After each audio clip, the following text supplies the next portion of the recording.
Hello class, my name is Tyler Becht, and today we will be discussing the ethics behind Walmart and how they affect small businesses and the communities around them. Before we get started discussing the case, I'd like to touch upon some background information of Walmart and where they're at today.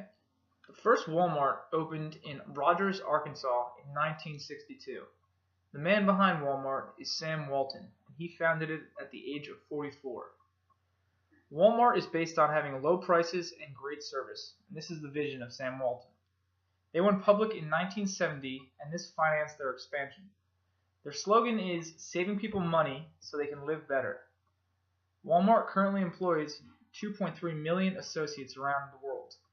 For the fiscal year ending January 31st, 2016, Walmart's total revenue was a stunning $482.1 billion, and the company returned $10.4 billion to shareholders through dividends and shares repurchases.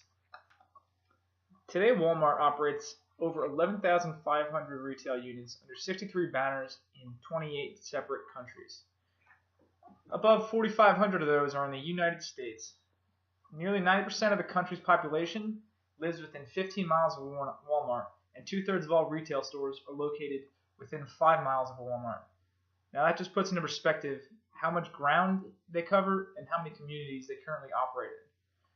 Walmart is now the second largest corporation on the planet, and they capture one of every $4 that Americans spend on groceries every single day.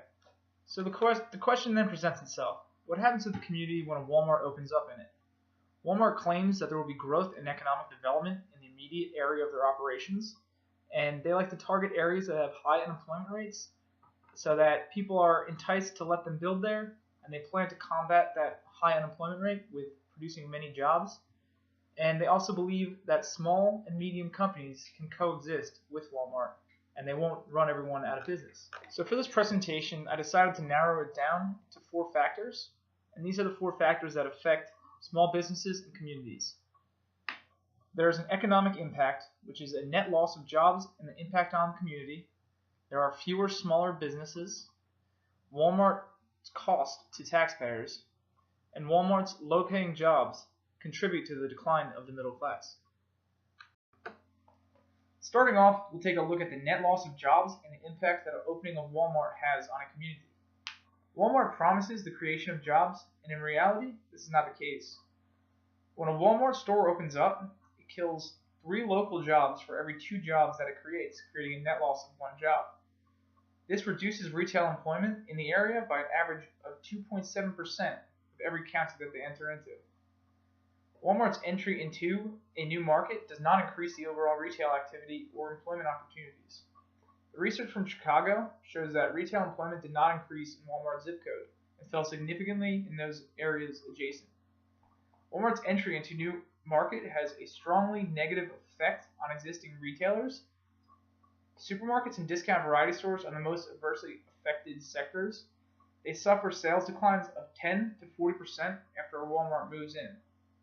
Chain stores, like Walmart, send most of their revenues out of the community, while local businesses keep more consumer dollars in the local economy. For every $100 spent in a locally owned business, 68 of those dollars stay within the local economy, while chain stores only leave about $43 to circulate locally. This is kind of what started the whole shop small movement, shop at the local stores. To continue a bit more on the impact it has on a community, studies from across the country show that Walmart's arrival does not necessarily bring an increase in jobs and retail spending that the company promises. This was said by Brian Paul, who is the urban planning candidate at Hunter College. Instead, Walmart captures spending from existing stores, driving them out of business and replacing existing retail jobs with lower-paying Walmart jobs. Between the years of 2001 and 2007, around 40,000 U.S. factories closed, which eliminated millions of jobs.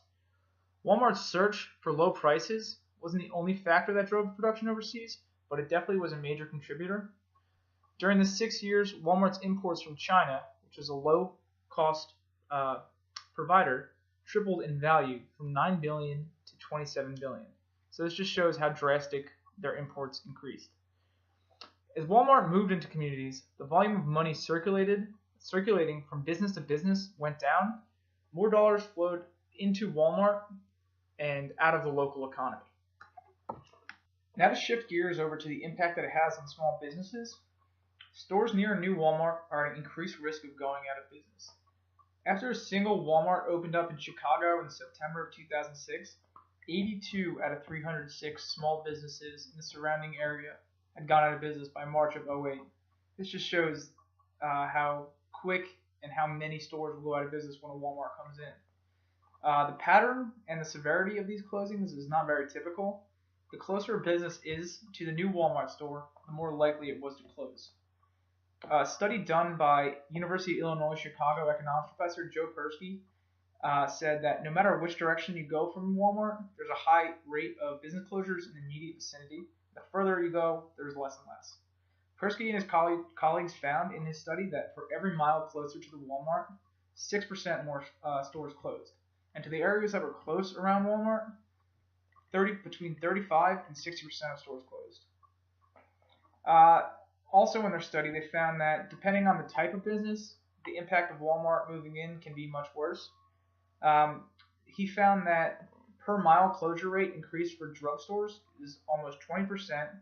For home furnishings, it's about 15%. For hardware stores, around 18%. And for toys, it's more than 25% per mile. So the value of Walmart to the economy will likely be less than the value of the jobs and businesses it replaces. A study looking at the estimating of future impact of Walmart on the grocery industry in California found that the full economic impact of those lost wages and benefits throughout Southern California could approach $2.8 billion per year. So this is no joke. Now we will move over to take a look at the costs and the burden of a new Walmart will have on its local taxpayers. Walmart has thousands of associates who qualify for Medicaid and other publicly subsidized care, and this leaves taxpayers the ones who are fronting the bill. For instance, in Ohio, the Walmart there has more associates and associate dependents than any other employer, and in 2009 this cost U.S. taxpayers $44.8 million. Now to take a look at a bit more bigger picture, an article that I found on Forbes said that due to Walmart's low-paying jobs, their low-wage workers cost U.S. taxpayers an estimated $6.2 billion in public assistance, and this includes food stamps, Medicaid, subsidized housing, and this was according to a report that was published to coincide with tax day on April 15th. It was found that a single Walmart supercenter costs taxpayers between $904,000 and $1.75 million per year, or to look at it on a per worker scale, around $3,000 to $5,000 on average for each 300 of their workers. Some other tax information that I came across was, according to an estimate, Walmart likely avoided paying $245 million in taxes in 2008 by paying rent to itself and then deducting that rent from its taxable income. And Walmart has admitted failure to pay $2.95 billion taxes in the fiscal year of 2009.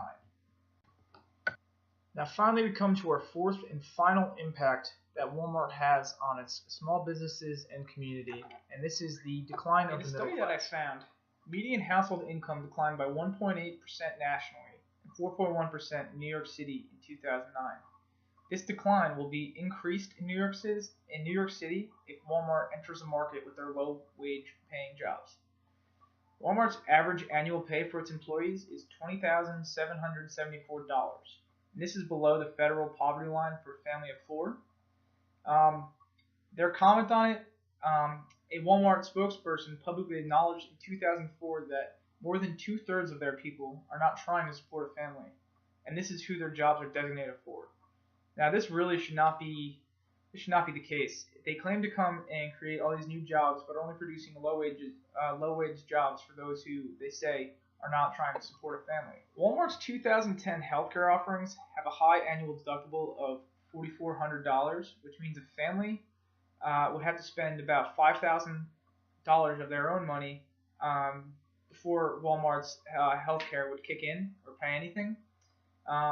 Now, using the number that I provided before of $20,000 of their average annual income, so basically an employee would have to spend a quarter of their income before Walmart would come in and pay any insurance, which leaves the employee even bigger in a bigger burden. Walmart's explosive growth has gutted two key pillars of the American middle class: small businesses and well-paying manufacturing jobs.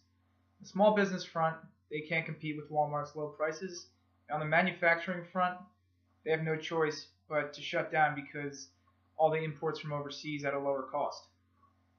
The worse things get, the more enticing Walmart's prices become.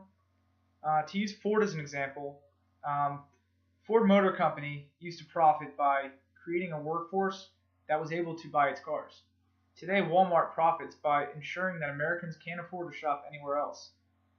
The average American family spends over $4,000 a year at Walmart. Thank you all for taking the time to listen and watch my presentation, and please stay tuned for discussion questions that will follow.